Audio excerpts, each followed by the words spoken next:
औज़ुबिल्लाहिमिनश्शैतानिर्रजीम PLD 2015 Lahore high court page 88। अगर निकाह नामे में हक महर के एवज़ मकान लिखा हुआ है और तफसील नहीं लिखी निकाह नामे में कि कौन सा मकान होगा, तो इसके लिए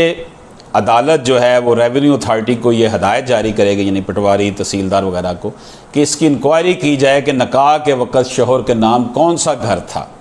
और इस वक्त इसकी क्या मार्केट वैल्यू थी।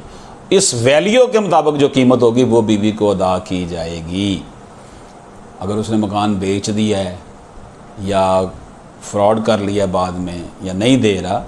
तो उसकी हवाले से ये PLD 2015 लाहौर हाई कोर्ट की जजमेंट 88 पेज के निकाह नामे में हक महर के एवज़ मकान लिखा हुआ अगर है और मकान की तफसील निकाह नामे में नहीं,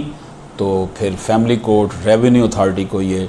हदायत जारी करेगी कि इसकी इंक्वायरी की जाए और निकाह के वक़्त शोहर के नाम जो घर था उसकी उस वक़्त मार्केट वैल्यू क्या थी और इस वैल्यू के मुताबिक जो कीमत होगी वो भी उस वक़्त जब दिया गया है,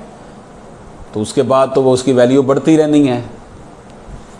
वैल्यू का डिटरमन हाल में देखना चाहिए जिस वक़्त अदा की जा रही है रकम। इजाज़त दीजिए, अल्लाह हाफिज़।